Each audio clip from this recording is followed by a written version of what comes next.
Ms. Abdullah Shahid, President of the 76th session of the General Assembly, Your Excellencies, Heads of State and of Government, Your Excellency Mr. Antonio Guterres, the Secretary General of the United Nations, distinguished delegates, ladies and gentlemen. On behalf of the government and the people of Lesotho, I extend our most sincere congratulations to you on your election to preside over the 76th session of the United Nations General Assembly, and wish you every success in the discharge of your duties. We are confident that your personal, diplomatic, and leadership qualities will guide us through the session. My delegation assures you of our full support and cooperation. Let me also pay a well-deserved tribute and express our thanks and gratitude to your predecessor, His Excellency Volkan Bokeh. We thank him particularly for his statesmanship, sterling guidance, and effective organization during the difficult times of the 75th session. To Secretary General Antonio Guterres, we are deeply indebted for your continued dynamic leadership and commitment to our organization, and for your relentless efforts in achieving the organization's goals. We particularly commend you for tireless efforts during our arduous time when COVID-19 reared its ugly head and upended our world.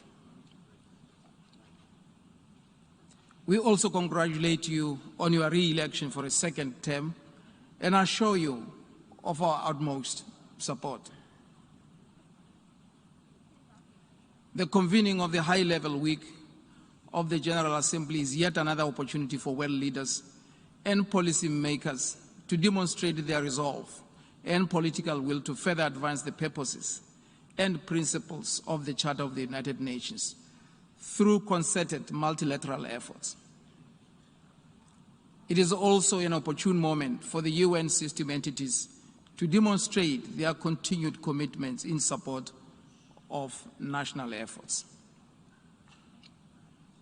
Mr. President, allow me to thank you for advancing a very befitting theme for this session of the Assembly, namely, building resilience through hope, to recover from COVID-19, rebuild sustainability, respond to the needs of the planet, respect the rights of people, and revitalize the United Nations. The United Nations was born 76 years ago when the brutality of war impressed itself on all far beyond human comprehension and tolerance. The organization became a source of hope, founded as it was on the inalienable, interlinked, and mutually interdependent pillars of development, human rights, and security. The resolve to form the United Nations was propelled by a determination to create a world of peace and prosperity. In his address to the United Nations General Assembly on 28 January 2021, the Secretary General described a world in danger and warned of the consequences of failure to work together. He stated that 2020 was a year of death, disaster, and despair. He called for bold action to overcome the devastation in 2020 resulting from the global COVID-19 pandemic.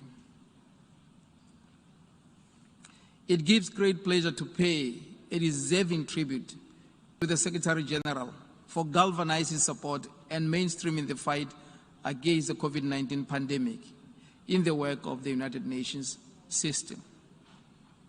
His leadership in spearheading and mobilization, in spearheading the mobilization of resources through international partners is commendable. This session of the General Assembly comes at a critical time and momentous conjuncture in human history. Indeed, this is the time when circumstances compel us to reiterate our plea to the international community to adopt an expanded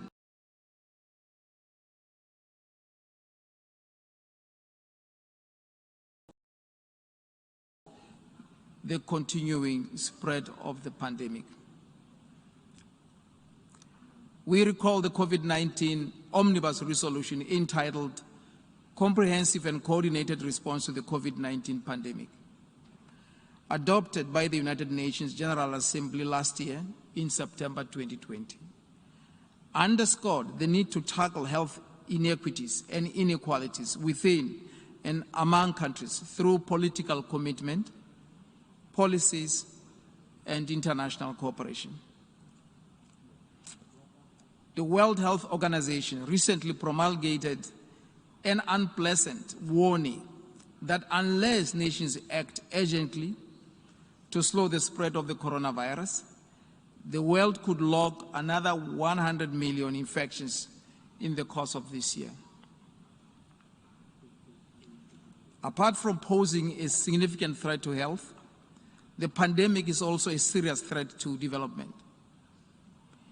It is disrupting the functioning of domestic economies, global travel, tourism, as well as trade. Locking down our economies is no longer an option many countries can exercise. We must therefore come together as the members of this august body to guarantee simultaneous access to vaccines by all countries. In this respect, my delegation fully supports long-standing and yet-to-be concluded proposals by South Africa and India for a temporary TRIPS waiver at the World Trade Organization, and call on all members of the United Nations to recognize that progress in vaccinating everyone means protection of all people on earth.